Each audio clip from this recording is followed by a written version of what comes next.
Thank you, Jenny, for the intro, and thank you to everybody for joining us this evening on this cold Thursday night. My name is Liz Duffy, and I'm the Associate Director of Science at Long Live the Kings. I have been at Long Live the Kings for just over 3 years and feel very grateful to be working for an organization whose mission is to restore salmon and steelhead and to support sustainable fishing, work that is very close to my heart. Tonight, I'm excited to talk to you about some of the science behind the salmon recovery that we do, but I'm really mainly excited to share some cool fish pictures and give you a taste of what it's like to be out in the field doing research surveys. So let's get started. I guess that most people are familiar with the images of salmon you see here. Maybe you've raised baby salmon in your classroom or seen them in a hatchery, and you have probably seen salmon spawning or caught an adult salmon, or at least seen iconic images of salmon leaping up waterfalls. Or perhaps you're more of a foodie and largely appreciate your salmon for the delicious ways that you can eat them. But salmon have a long and exciting journey between their birth in freshwater and their return as adults. Salmon eggs typically incubate and hatch over the winter, and then young salmon fry rear in rivers and estuaries through spring when they start to begin their journey to the ocean as smolts.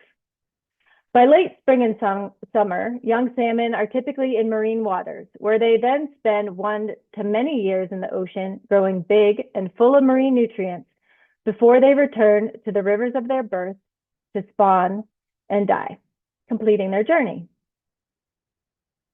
And throughout this journey, salmon rely on cold, clean water and healthy habitats from rivers to estuaries, to marine waters, and then to the open ocean to make this journey safely. Now, in the Salish Sea, which you see here highlighted in white, are the inland marine waters of Washington and British Columbia. We've known for a while that our salmon, particularly Chinook, those kings that we love so much, and coho and steelhead, have been in crisis, which led to some being listed under the Endangered Species Act. This was largely driven by huge, up to 10-fold declines in marine survival that took place in the 1980s and 90s.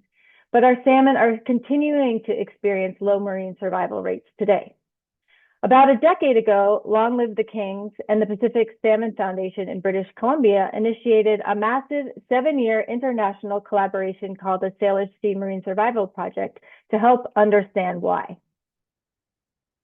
And what we learned is that the main causes for low marine survival are food supply and predators.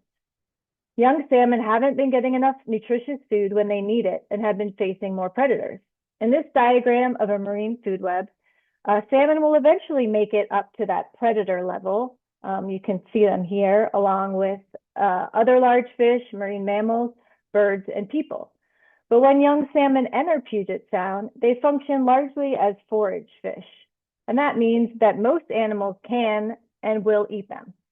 So it's important for them to grow quickly and get big, ideally in that first spring and summer. The better they do that, the more likely they are to make it back as adults. And we also know that salmon face other threats like pollution, diseases, and habitat damage. And those will also impact their survival. On top of that, a changing climate is making things harder. Basically, it's complicated. So how do we keep track of the many threats that salmon face in Puget Sound and better understand what the problems are? We use what we call a juvenile salmon and herring offshore monitoring survey. Through this annual fish checkup of sorts, we have the fish tell us how they're doing, both what's been good and what challenges they've faced. Over the long term, this helps us understand what's affecting marine survival and helps us better manage and recover salmon. The Tulalip tribes, along with support from Long Live the Kings and USGS, have been leading this annual survey since 2021. And this July, it'll be our 5th year of conducting the survey. As part of this survey, we catch fish using a purse seiner. This is a Canadian purse seiner called the Viking Spirit that you see here. You can see the main boat, which is just under about 60 feet long.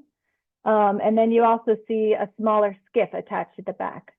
Now, purse seine fishing is a very common method for catching small schooling fish, as well as larger fish like adult salmon and tuna. Now, the survey takes place over 2 weeks in late July and goes from Bellingham Bay through the San Juan Islands and throughout the basins of Puget Sound and Northern Hood Canal. We survey such a large area so we can understand whether there are differences in what young salmon experience depending on which rivers and watersheds they come from and which marine waters they primarily use when they first arrive. Here you can also see what the net looks like when it's fishing. This skiff off that small boat in the middle of your picture is holding one end of the net, and the rest of the net you can see is in a long semicircle behind and attaches to the larger boat. The top of that net is held up with floats, and the rest of the net hangs like a curtain to about 100 feet deep with weights holding it down at the bottom. So here you can see the net going out when it's nearly being done. It's wrapped up on that drum over there. And once the net is fully out, the boats will slowly tow the net forward and fish for about 5 minutes. And now I thought it would be a good time to introduce you to our fishing crew.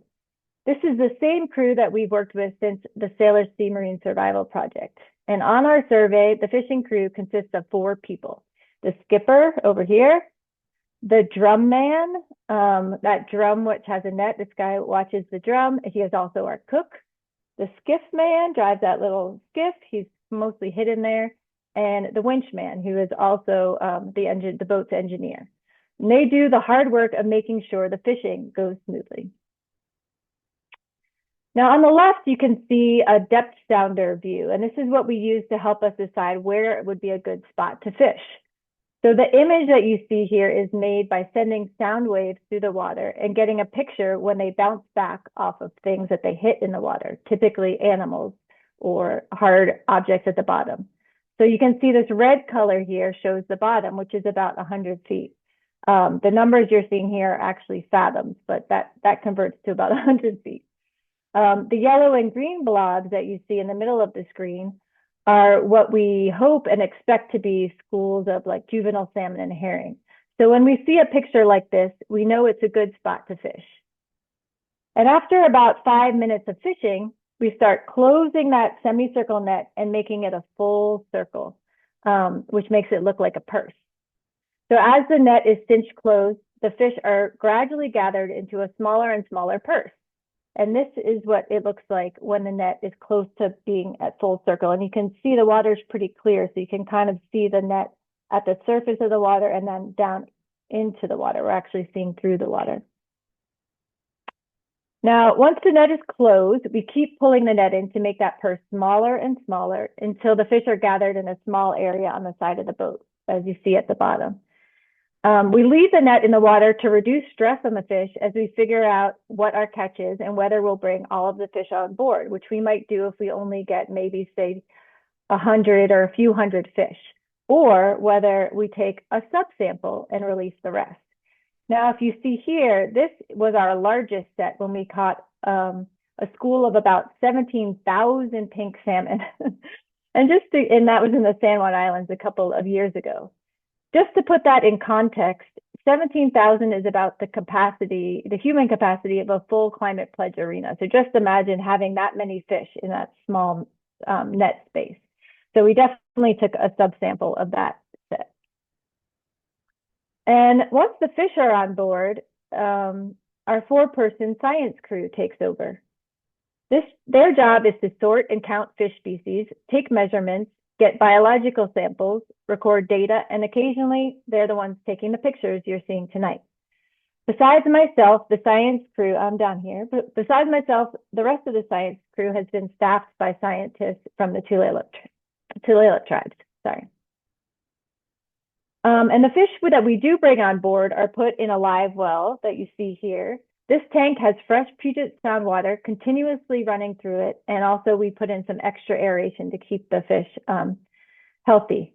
In this picture, you can see the beautiful green and blue back and spotted backs of largely juvenile salmon. A lot of these are coho and chinook and some chum in there. And now I just want to introduce you to what these fish look like. These are our juvenile salmon. So they look pretty different from what you see in the rivers and what come back as adults. At this stage, they're pretty small. They're a few inches long. We have our Chinook, our king salmon here, which is one of the smallest of our juvenile salmon out in July. We also get pink salmon, which only show up on even years. Chum salmon tend to be a little larger. And then we have coho, which are always larger because they're typically a year older than our other young salmon. And very occasionally, we also pick up some juvenile steelhead, which you might be familiar with through our Survive the Sound game, where you can pick a steelhead avatar and see if you can survive the challenges of navigating Puget Sound. You can see all of these fish are pretty silver. In the coho picture, the scales have been rubbed off a little bit, and you can see the par marks underneath. But it's very beneficial for fish to be silvery out in that open water environment. And then, as we said, salmon are largely forage fish, and these are their forage fish friends that we catch in large schools out there. The most well-known and the most common one we catch is the Pacific herring up top. We also regularly catch surf smelt and sand lance, which are species that spawn on nearshore beaches. We also do occasionally catch anchovies, sardines, and American shad. And as you can see, all of these forage fish typically are small, silvery fish, and that's good to help them camouflage in the open waters of Puget Sound. Now, I want to just point out that herring are particularly important for salmon and the rest of the Puget Sound food web. And Jenny's going to add a link to the chat so you can learn more about some of our work to recover and support herring. Then these are a couple of the small fish that we also commonly see along with our salmon. These stickleback up here are anadromous, just like salmon, and these ones have 3 spines, which is where they get their name, 3-spine stickleback, but they also have a few more spines sticking out, so you should be really careful when you handle them. We also regularly catch young walleye pollock, which are members of the cod family. You might be more familiar with their adult version in your fillet of fish sandwich or fish and chips, but the ones we catch are about half the size of our juvenile salmon and just starting out their life. Probably food for many other things. Also in the forage category, but not technically a fish, we often catch California market squid, or you may know them as calamari. We catch both adults and juveniles here, and our salmon, both adults and juvenile salmon, like to snack on them. Now, squid use ink as a defense mechanism. So in this video here, you can see that even those little ones will squirt ink out when they feel threatened by a fish, and that usually helps them escape. And if you look at this bucket here, you see there's kind of a lot of little ink clouds where these salmon were, actively trying to keep themselves alive. So these are fun guys that we like to catch. And then occasionally we catch some fish that really wouldn't fit in the friend category, like these western river lampreys. These lampreys are the smaller cousin of the Pacific lamprey, which is an important traditional food for Columbia River tribes. As you can see, they have these big mouths that help them stick onto things. Like here, they're sticking onto a measuring board, but they primarily use them to stick onto fish. And that's because they feed off of the blood of fish. And you can see they have these 2 sharp teeth that look just like fangs of a vampire. And that's how they stick on and feed off of blood of fish. And then we also catch sharks. So one of the main sharks and common sharks in Puget Sound is called the spiny dogfish, and they will eat salmon and herring. So we don't let our young salmon get too close. But people in particular don't need to worry too much about getting bitten by one of these sharks, because as you can see, this is their mouth. They actually don't have the sharp teeth that sharks like great whites are so famous for. Instead, they have these kind of flat mouths that they use, and they mainly crush their prey. But they do have venomous spines on their other fins that makes us need to handle them very carefully, because you definitely don't want to get pricked by one of those. And they also, you might have encountered them if you had fish and chips in England, because they sometimes end up as fish and chips. Speaking of predators, we do sometimes get seals that come to check out our nets looking for an easy meal. We know from previous work that seals and sea lions love eating steelhead and salmon and tend to gather at spots that make it easy to target salmon, places like the Ballard Locks and the Hood Canal Bridge. You could see here, we had one salmon really close to our net and others in the background that were, on the way. They got the message. So Long of the Kings has other projects where we're working on ways to lessen impacts of marine mammal predators, especially where man-made barriers are contributing to the problem. Jenny's going to put a link in the chat to our work to reduce predation at the Hood Canal Bridge, and I'd encourage you to check that out. And then we also occasionally catch a lot of jellies, mainly fried egg jellies, which these are these clear jellies with a yolk-like yellow center, which makes it obvious why they get their name, and lion's mane jellies, these bright red ones that you really want to stay away from because they give you can deliver a strong sting. And it depends where we are in Puget Sound. We don't always catch a lot, but in some areas they're so thick with jellies that it can make it challenging to sample our fish safely. As you can see, this is when we pull that net in, and it's hard to see the fish from all those jellies that are there. And then occasionally we catch some rare ones that are really cool and make us scratch our heads. And this is one of them.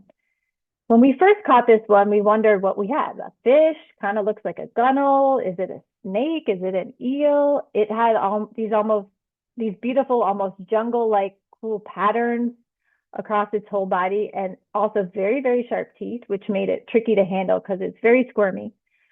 And partly the reason we were confused at first is because it looks very different when it's grown up. It looks like this, the fish on the left. This is a wolf eel, which is typically big and gray and just not quite as beautiful as it once was as a juvenile. So anyway, that's one of the cool fish we catch. And then there's my personal favorite, the spiny lumpsucker. So this tiny fish, smaller than a golf ball, it looks to me like a cartoon character and just an improbable fish. It comes in many different colors, and its body is covered in armor-like plates made of enamel. And they have this strong suction cup on their bellies that they use to spend most of their time attached to rocks and kelp, which is why we don't catch them often. But when we do, it's a big treat. So they are very cool. But again, let's get back to why we're doing this survey and what we're learning, although I would like to look at cool fish pictures the whole time. But let me figure out what we're learning. So one thing we do is try to understand the food supply that's out there. We know that that's really important for salmon. And one way we do that is we sample the zooplankton or the animal plankton to show us the food that's available. And that we do that using these nets called bongo nets. In the summer, the water is thick and soupy. It's full of phyto or plant plankton and often jelly-like plankton, like these sort of clear balls that you see in the picture, which are called ctenophores. And they often make our nets pretty clumped. And so a lot of this brown and green stuff you see is actually the plant plankton. And what we're really interested is filtering that out and getting down to the like tiny little shrimps and crabs and other zooplankton that fish like to eat. And what exactly did they like to eat? Like this is sort of their menu of main prey items if you were at a salmon restaurant. And a lot of these are zooplankton. So these over here on the right are baby crabs. Below them is krill, which you might know from the main diet of whales like humpback whales and other things. A couple of these are types of amphipods. Here you have a copepod, a marine worm, and a clam-like creature called an ostracod. We have our baby octopus and squid. And then the salmon will also eat insects that land on the water and are available, as well as young fish. So these we know are typical menu items. And then how do we find out what they're eating? Well, we have a few ways. If we want to keep them alive, which we try to do, especially for wild fish, We use a method called gastric lavage, and that basically means that we flush their stomach contents out with water, which is similar to what would happen to you if you ate something you shouldn't and you had to go to the hospital and a doctor would pump your stomach. It's not pleasant, but at least the fish gets to swim away after. And then we get to see just what they have eaten. And if we end up taking a sample back to the lab and we freeze it, we might do a more straightforward dissection. So this is a stomach that's been cut open and again, full of baby crabs. A lot of Chinook, coho, and even herring love to eat baby crabs, especially in the early spring and summer. It's a popular diet item, but salmon need to eat a lot of them to grow well and thrive. And so that shows us that we really need to make sure we're also taking care of our crab population.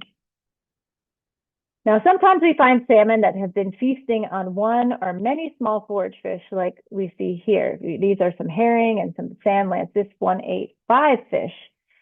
And typically we only find fish that have eaten a lot of fish in some areas, not throughout Puget Sound. And this could be either because there are more small fish for them to eat in those areas, or that the salmon themselves are bigger and have grown big enough to eat them. Because salmon are really limited by how big they can open their mouth and also about how long their stomach is. And so typically a salmon can eat fish that are up to about 40, maybe 50% of their length. And so if you don't have fish that are that size or smaller, they're not going to be able to eat them. So by looking at what salmon eat, we can learn more about the food supply and what we can do to support it, where there might be like really beneficial spots too that can lead to higher survival. Some ways we could support the food supply could be through protecting and restoring shorelines and nearshore habitats that forage fish, crabs, and other critters need to reproduce and thrive. It could also mean replanting vegetation in estuary and wetland habitats that support a rich supply of insects and other nutritious salmon food. And all of these ways can help us better manage the resources we harvest. Here's some other examples of samples we bring back to the lab. These are all young Chinook that, from hatcheries. And many of these have small wire tags that you see. They're very tiny wire tags implanted in their nose when they're young. Each of these tags has an individual ID number, and that's linked to information on that tells us where they came from, which hatchery or which river the fish came from, when it was released, how big it was when it left the hatchery. And so as these fish continue on their journey, these tags help us learn things like which fisheries these catch these fish and how many return. And they are one of the main tools we use to determine marine survival rates and understand differences in survival between populations. We also collect scales from fish, and this is something we can do without harming the fish. This adult Chinook was released alive and happy. And so here you see that an imprint of a scale, and like trees, salmon will lay down rings on their scales as they grow. These rings are called circuli. And when they grow slowly, these rings are closer together. And when they grow quicker, they're further apart. And so by looking at a scale, we can tell things like how old they are and how fast they were growing at different stages of their life. And through scales, we've learned that fish that grow faster in their first year in marine waters are more likely to survive and return as adults. So why is this work important? If you look at how we manage salmon in Puget Sound today, we largely ignore what happens to young fish in Puget Sound. We have a pretty good idea of how many eggs are produced. We count our young fish when they're in freshwater as they leave hatcheries and start to head down rivers to saltwater. And we monitor adults when they are caught in fisheries and when they return to spawn. And even though we know that the time young salmon spend in Puget Sound strongly affects how many fish come back as adults, we haven't been monitoring this phase consistently or been using it to help improve our forecast of marine survival. But the Tulalip tribes and Long Live the Kings, along with many partners, are working to make long-term monitoring part of an important part of Puget Sound salmon management and recovery efforts. Because we believe that this offshore monitoring is an essential tool to help us better manage and recover salmon Enjoy all of the many gifts that salmon give to us. Like these are just a few of the ones shown here. So I really want to say a special thank you to our monitoring crew shown here. This is mainly the Tulalip tribes, as I showed you before, and the fishing crew and myself. And I just wanted to really thank you for joining me on this whole Thursday night and letting me share my love for salmon and the work that Long Live the Kings does. Now, at this point, Jenny's going to help me field some of your questions. Just want to point out a few things. There's my email. Feel free to email me with any questions. Here's the link to more information about this project. And there'll be some follow-up after. But first, I want to be able to take some questions. So thank you so much. Cool. One of the questions we have in here is, what is the strangest thing you've encountered on one of these monitoring trips? Strangest thing. That's a good question. Well, some of the critters that we catch have been pretty strange. I think more like coolest things we catch. Sometimes you see sometimes in the water, you see just different things that you don't expect. Like one summer, the water in the San Juans was very clear, but when we brought in our net, it was so full of those small, like jelly, clear, marbly balls, which are comb jellies, or they're called sometimes sea marbles, that it was like thick, like you couldn't even, it displaced the water. It was like picking up a boba tea, like going through boba tea. That was crazy. That's not something that we see every summer, and kind of makes you wonder why. Sometimes we get to see, sometimes we kind of got to see this shrimp called a skeleton shrimp. It looks a little bit like a walking stick bug. And it was like in huge clumps, and we realized that they had clumped together and were spawning. And so again, not what we're looking for, but it was kind of a cool thing that we saw. And other times it's like funny people things. We see a lot of crazy boat behavior, people crabbing and frolicking out on the water. We've seen, those are just a few examples. Sorry. How big of an impact are seals to salmon mortality? They are a very big impact. As I mentioned, in the Marine Survival Project, we found that seals and sea lions were a really big problem, especially for steelhead as they migrate out. Some of our young Chinook and coho are a little bit too small than the target size that seals and sea lions really love to go after, but they can also make a big dent in Chinook and coho populations as well. But we have found that that's why it's really important that we have healthy populations of herring and other forage fish, because there's a lot more of those fish than there are of young salmon. And if you're a hungry seal, you would rather go into a school of herring. You do a lot better if you did that. So when we have healthy populations of forage fish, it really helps reduce predation on our young salmon. And so a lot of our projects are either looking at boosting those forage fish populations and making sure they stay healthy, or as I mentioned, tackling areas where it makes it really easy for seals and sea lions to gather and feast on salmon, like an area where there's a lot of log booms or haul out areas or man-made structures that make it really easy for seals to trap salmon. So those are two ways we're really trying to mitigate that predation impact. I'm going to go to James's question next and then back to Denise. So James asked, when you sample, are you able to distinguish which river system the fish are from? And mentions that the Stillaguamish River can be a limiting factor for fishing in the Salish Sea. So are we able to tell which rivers they're coming out of? Not necessarily visually. Like we sample it, locally in different basins. So when we're in the Whidbey Basin near the Stillaguamish River, we have a good idea that we're probably catching more stiligwamish fish there than we would be catching in the San Juan Islands or maybe in South Sound. But that's why we really look to get sample fish that have those tags in them, where we can really pinpoint and figure out which populations of salmon we're catching, and then we can see if some of those fish aren't, maybe our stiligwamish fish aren't growing as fast, or maybe they're eating different things, and there might be something we can figure out why they're not surviving as well. We also look at genetics of our unmarked fish, our natural origin fish, and that can help us figure out which populations of salmon that we're catching. So we do, after the fact, we do look at our fish and try to figure out where they're coming from.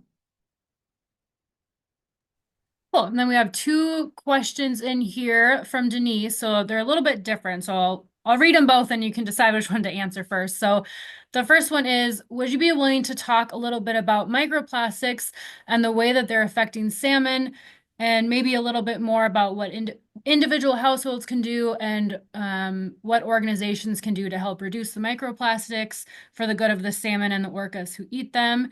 And then along with that is there any way to support the crab populations for the young salmon? Okay. Let's see. Microplastics, I don't have a lot of specific information for you. From what I understand, there's kind of microplastics. Microplastics are widespread in everything that we eat. And so again, that's sort of a large problem that we have to tackle in limiting our plastic consumption and finding ways to break it down. I know that we do have a blog, I believe, that addresses microplastics from a few years back, and that might be something to check out for more specific information. It's not something we have focused on in my work, so I don't have a lot of specific information for you. As for supporting crab populations, again, yeah, things like making sure we are protecting and supporting nearshore habitats where that are vital nursery areas for crabs would be very important. Making sure we have clean water and are managing our crab fisheries responsibly, which I believe we are, and looking into impacts of predators or invasive species, and there's been a lot of work done around that because there's been recent invasion of European green crab. So there's a lot of people. Our crab fisheries are very important as well, and so yeah, but habitat protection, making sure we have clean water, and making sure we have good management are all ways we can support those crab populations. And also those are things individual households can do. Often habitat restoration or shoreline cleanups are available. They take volunteers. We love having the public coming to help out, spreading the word, and just sort of thinking about your impact on the natural world and the environment as you use it. Clean up your trash, don't waste water. Some really basic things can, as many individuals are doing it, make a big difference. How much time usually passes from eggs hatching to when the salmon lays its own eggs and dies, i.e., how long is a salmon's life cycle? Does this depend on the species? It does depend on the species. For instance, pink salmon all live for only 2 years. So they, come out of the gravel in the winter one year, and they go out to the ocean that spring, and they spend that winter, that summer, winter, and then they come back and they spawn 2 years. That's it. And coho typically live for about 3 years. They spend an extra year in freshwater and then go a year in the ocean, and then they come back. When you get to Chinook and steelhead and chum even, then it's a different story. Some of those fish come back as 1-year-olds or 2-year-olds and try to spawn. Those are often called jacks or micro jacks. And some of those fish can be out and live, 6, 7, 8, even 9 years, but that's rare. But typically more in the 5-year range is what we see in our longer living salmon in Puget Sound. So yeah, it depends on the species. Does Long Live the Kings work with federal organizations like the Forest Service or Fish and Wildlife for smolt population numbers as well as red counts? We do. Our staff out at our Lily-Wap hatchery does work helping the state and maybe the feds, but I believe the state with some of their monitoring of reds and smolts in rivers in Hood Canal. We also have a lot of tribal and federal and state partners that on all of our projects. All of our projects sort of rely on being collaborative with a bunch of different agencies. And yeah, we don't do a lot besides in Hood Canal of the actual red surveys and smolt trap surveys, but we use a lot of that data and support partners that need that for management.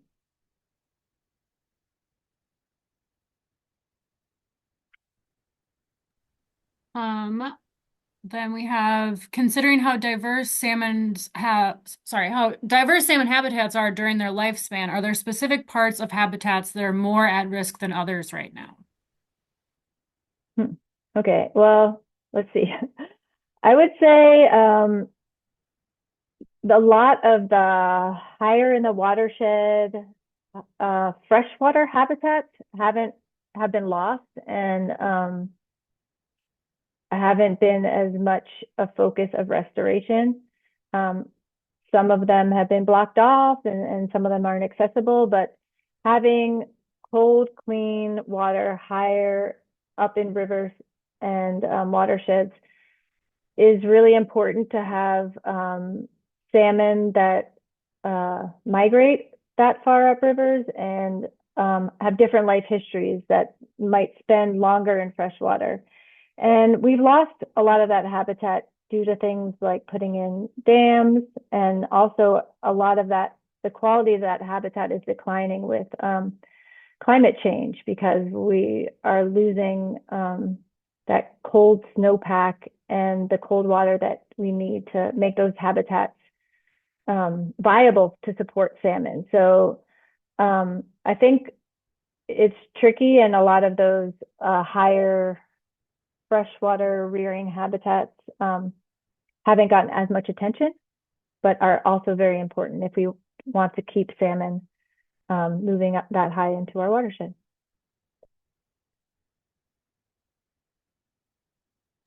We had a question about the tire debris that's in the rivers and areas that we monitor in the coho that have been dying because of that. I'm trying to find one of our blog posts so I can put that link in there for folks. And then they also asked about volunteering, which I did put a little thing there in the chat. But if you want to talk a little bit about tire things, Liz, I'm going to keep looking for that link to share with folks. Yeah, we actually have another project. The tire dust that gets washed off into our streams and rivers is a huge problem, especially for coho. It really depends on the species, but coho seem to be very sensitive to the chemical that is produced from tire dust called 6-TPD quinine, quinone, sorry. In the marine environment, we're not doing as much.